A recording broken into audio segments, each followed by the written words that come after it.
Hello, welcome to the next episode of Image Bearers. We're very excited to be here today with John George with BLIGHT Busters on our far right.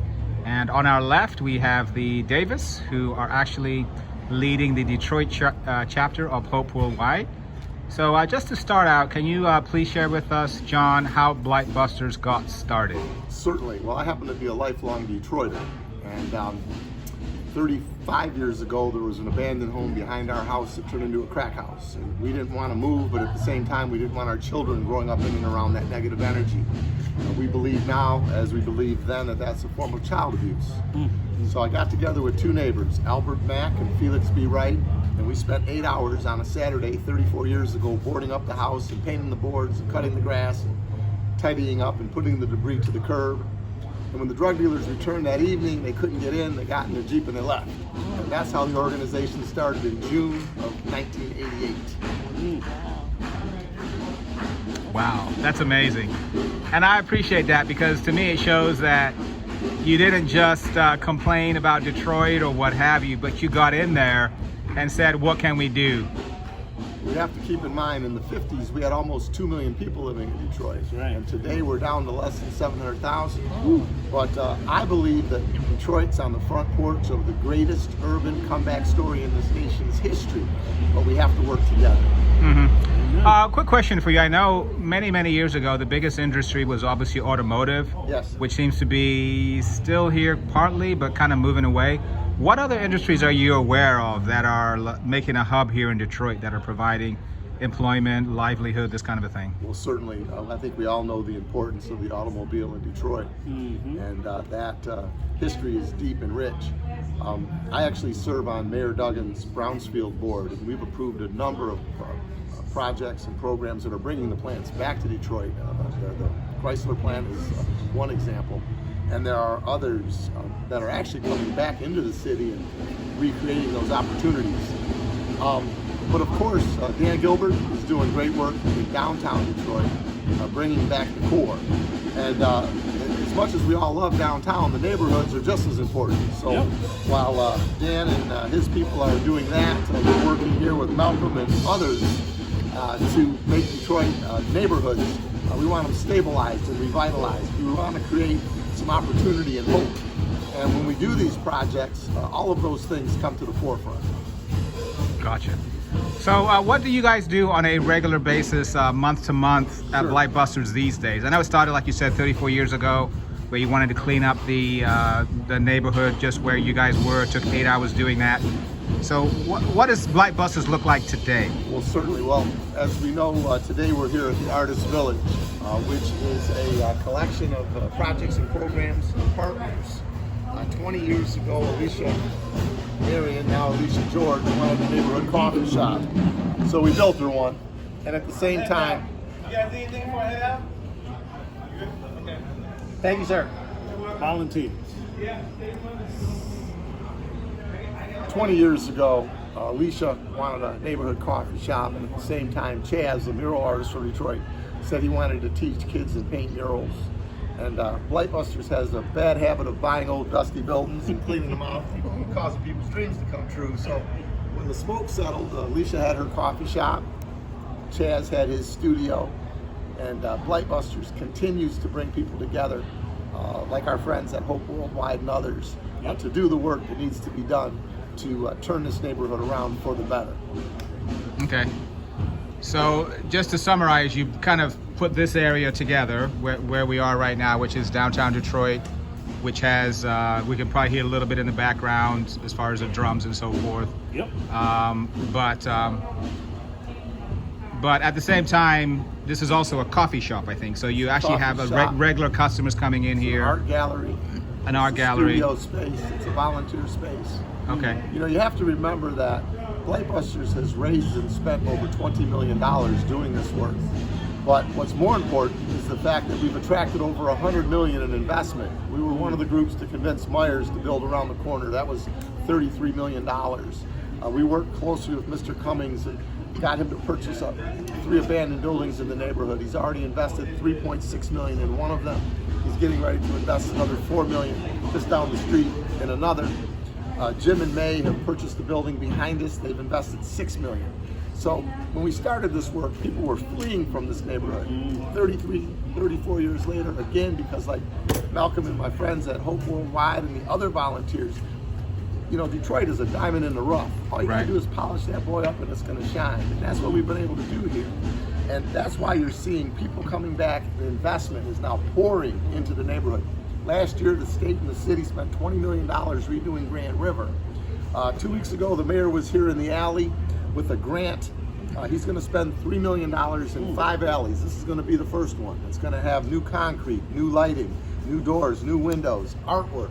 So when we clean up a community and create an opportunity for mayors and others to invest, that's what happens. Volunteers are critical to all of this work. Yes, we couldn't do what we do and we wouldn't be where we are if it wasn't for our volunteer base. Yeah. Thank you. So just switching a little bit to Malcolm and Schottie, can you share about what was done today through Hope Worldwide, partnering with Blight Busters, and what our involvement has been with Blight Busters generally speaking? Well, our involvement with John George Blight Busters. Well, we've been partnering with them for the last 10 years. At least. Over 10, at Yep, least if 10. not more. Yep. Yes, and I mean, some of the projects that we've done, that house we tore down on that street over there next to the movie theater. There's and a farm there now. Now it's a farm, and I was one of those people doing that, and it's been a great opportunity to see all the great things George has done with Blight Busters and such. A team effort. Oh, very much so. So today, our job was we cleaned out. What's that? You wouldn't consider it an alley? What would Well, you it's call actually a courtyard, if you will. courtyard. Yes, that's what I would call it. Yeah, I would call it a courtyard. So today we cleaned out the courtyard. It was a ton of debris. It was a lot of illegal dumping, and we were just cleaning that up. And we also mowed the grass next to the building, getting rid of some of the weeds and such. So that's what we did today. Okay. What have been some of the projects we've done in the past? I think we had one building that we tore down Yes. near some gardens, which was I think Google is sponsoring that. I can't remember the details, but I don't remember that. I remember there was a building that we did do that was next to that school, and that became a school. Remember, it was a supply store. You tore that building down, and it was. Let me think. We've done so many different I things bet together. you I have. can't, sometimes Yeah. they blur together. Yeah. But I can assure you, whatever we did helped eliminate a neighborhood liability and create a community asset. This is what this is really all about. This alley that we're in right now, this used to be an alley. It's now a courtyard. And this is the vision that we have for the space, very similar to what we've done here and we want to do over there. Oh, gotcha. So we're going to get the rest of that cleared out. We're going to put some pavement in there. We're going to get the artists going.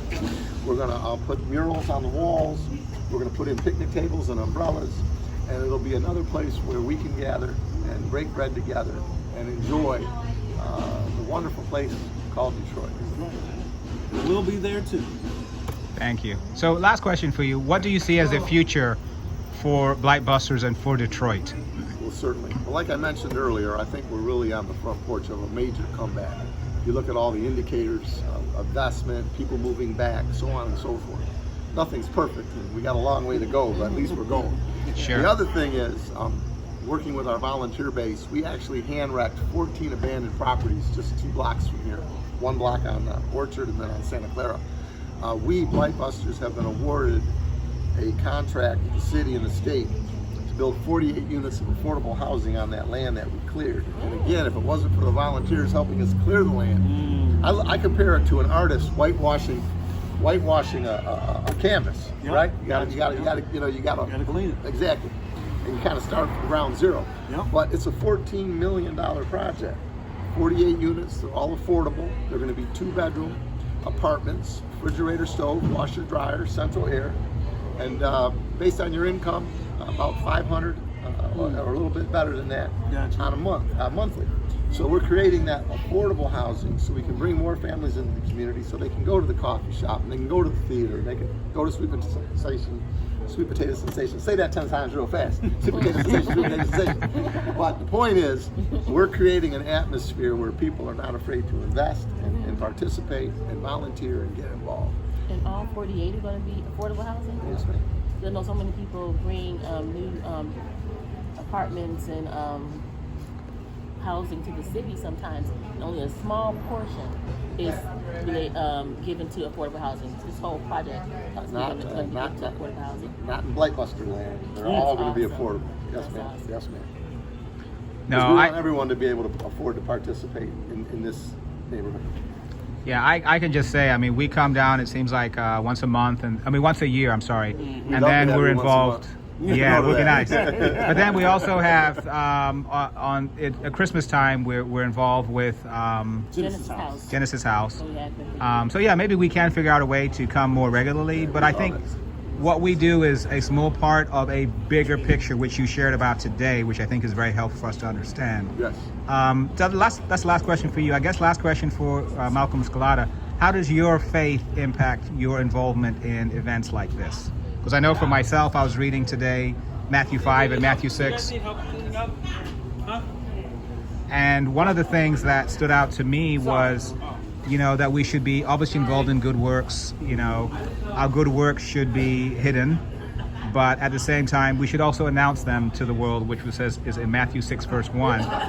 But with that, the motive is for God to know about our good work. So kind of a little setup, I guess, in the way that I stated that, but how does your faith kind of play into your involvement in things like Blight Busters and Genesis House and so forth?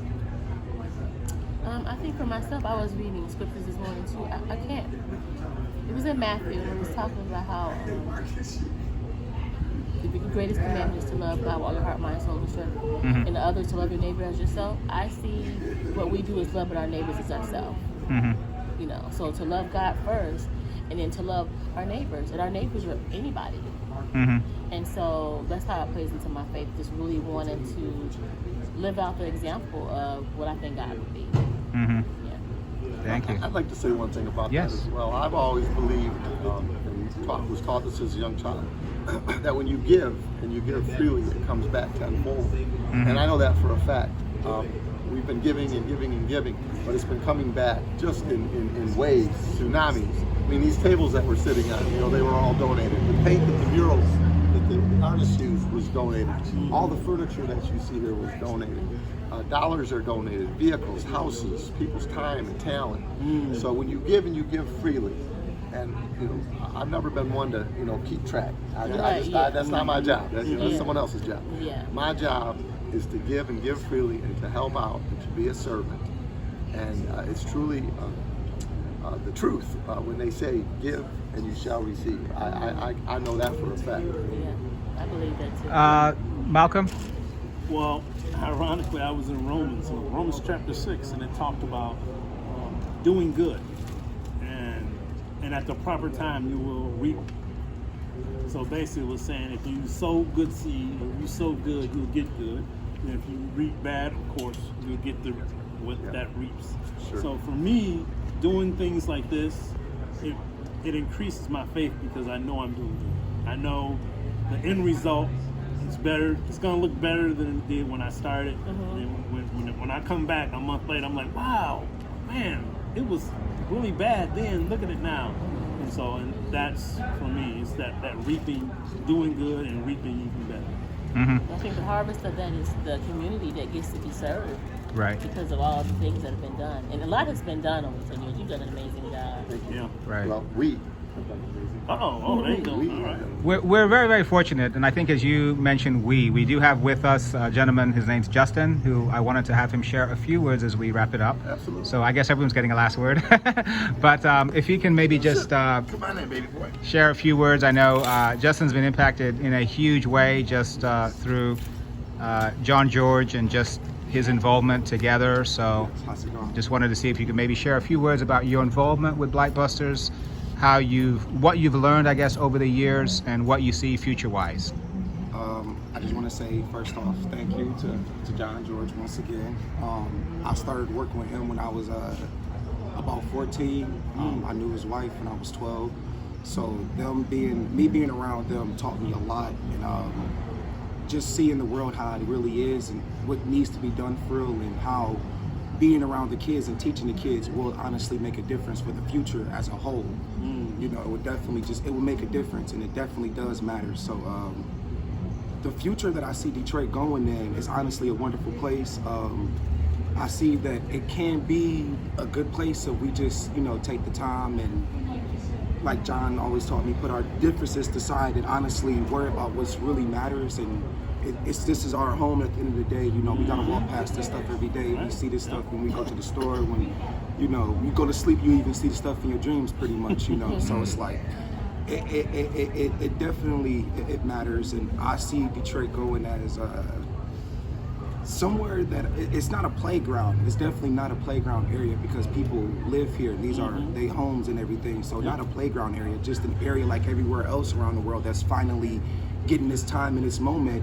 And you know, as I learned through the years, Detroit ended up in this way because of the riot that happened back in the day. And we're pretty much trying to come back from that. And we're slowly coming back from that. Slowly but surely, it's happening. And it takes the people, and you know, as like I said before, it takes the kids. You teaching the kids a certain way, how to do things. They'll grow up to learn. Because I'm a walking example, you know. I'm a walking example. It's definitely true. Don't give up hope. Don't stop working. It's possible. It's definitely possible. So yeah, that's pretty much what I wanted to say. Yeah, and I guess just closing is I think that, you know, the example that John George has provided here is not just the physical structures that have been impacted, whether it's, you know, the volunteers like us coming in from time to time, or Myers down the street, or, you know, the 48, you know, low family homes that will be provided. But I think it's people like yourself who are the product of everything that's been done. So I just want to say thank you, John, for just all your work. And I'm glad 34 years ago you cleaned up that alley or that area behind where you were. Good thing. And, you know, I'm sure a lot of people have done that, but you put it into a business, into an organization that was able to go from there and do many, many great things. So thank you for your efforts. Thank you. Amen. Thank you.